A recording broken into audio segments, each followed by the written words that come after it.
बहुत ध्यान से सुन रहा था खड़गे जी उस दिन में, और ऐसा आनंद आया, ऐसा बहुत कम मिलता है। लोकसभा में तो कभी कभी मिल जाता है, लेकिन आजकल वो दूसरी ड्यूटी पर है, तो मनोरंजन कम मिलता है। लेकिन लोकसभा में मनोरंजन की जो कमी हमें खल रही है, उस दिन आपने पूरी कर दी।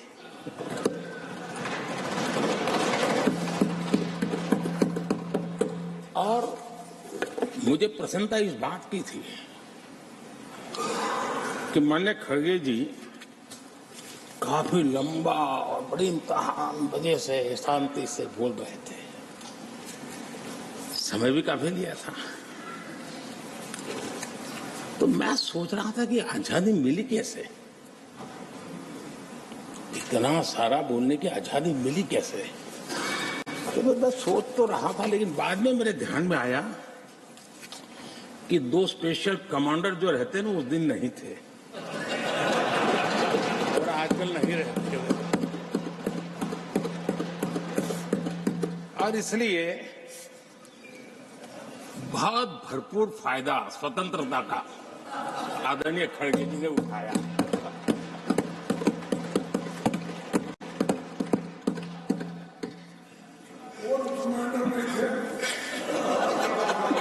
और मुझे लगता है कि उस दिन खड़गे जी ने सिनेमा का एक गाना सुना होगा, ऐसा मौका फिर कहां मिलेगा।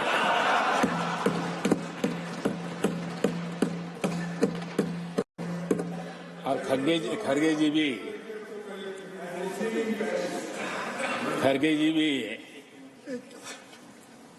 एम्पर नहीं है, कमांडोज नहीं है, तो चौके छक्के मारने में मजा आ रहा था उनको। लेकिन एक बात खुशी की रही, उन्होंने जो 400 सीट एनडीए के लिए आशीर्वाद दिया था,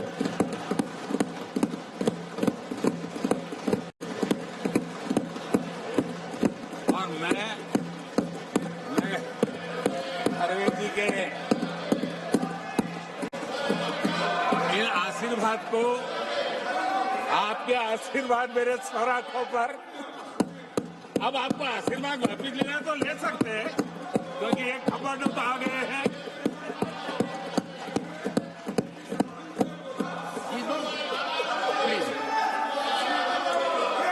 आदरणीय सभापति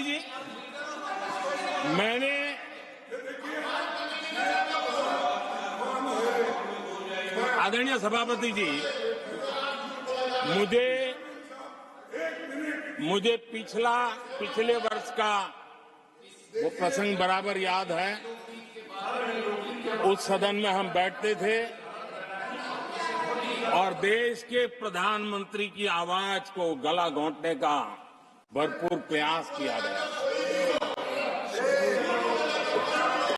हम बड़े धैर्य के साथ, बड़ी नम्रता के साथ आपके एक एक शब्द को सुनते रहे, और आज भी आप न सुनने की तैयारी के साथ आए हैं,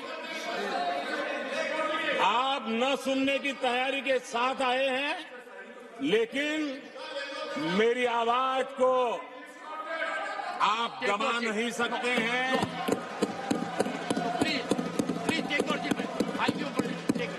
देश की जनता ने इस आवाज को ताकत दी हुई है, देश की जनता के आशीर्वाद से आवाज निकल रही है, और इसलिए आपने पिछली बार, मैं भी इस बार पूरी तैयारी के साथ आया हूं।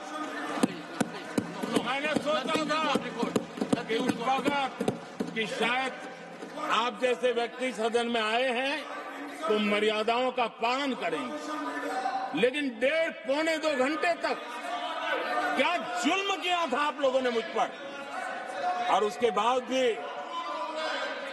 मैंने एक भी शब्दों की मर्यादाएं तोड़ी नहीं। आदरणीय सभापति जी, मैंने भी एक प्रार्थना की है, और प्रार्थना तो कर सकते हैं, और मैं तो करता रहता हूं। पश्चिम बंगाल से आपको जो चैलेंज आई है,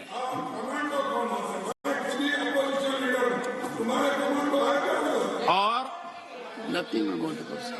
पश्चिम बंगाल से चैलेंज आई है कि कांग्रेस 440 पार नहीं कर पाएगी, 40 पार नहीं कर पाएगी। मैं प्रार्थना करता हूं कि आप 40 बचा पाए।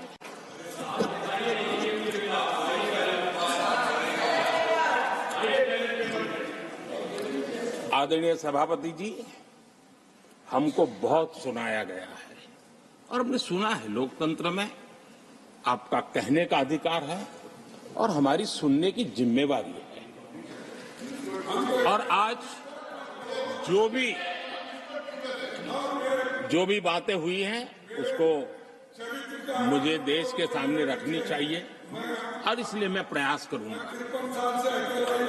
आदरणीय सभापति जी, ये जब सुनता हूं, उधर भी सुना इधर भी सुना, मेरा विश्वास पक्का हो गया है कि पार्टी सोच से भी आउटडेटेड हो गई है।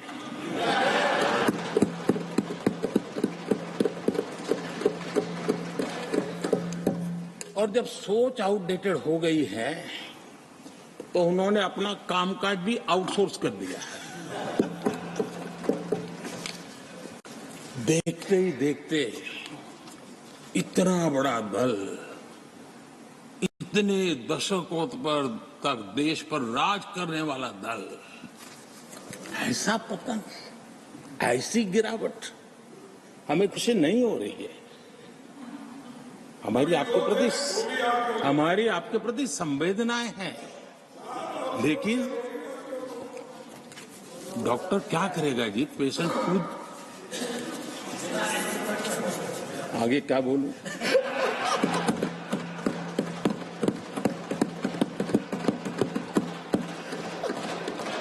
आदरणीय सभापति जी, ये बात सही है कि आज बहुत बड़ी बड़ी बातें होती हैं, सुनने की ताकत भी खो चुके हैं। लेकिन मैं तो देश के सामने बात रखने के लिए जरूर कहूंगा, जिस कांग्रेस ने सत्ता के लालच में सरेआम लोकतंत्र का गला घोंट दिया था,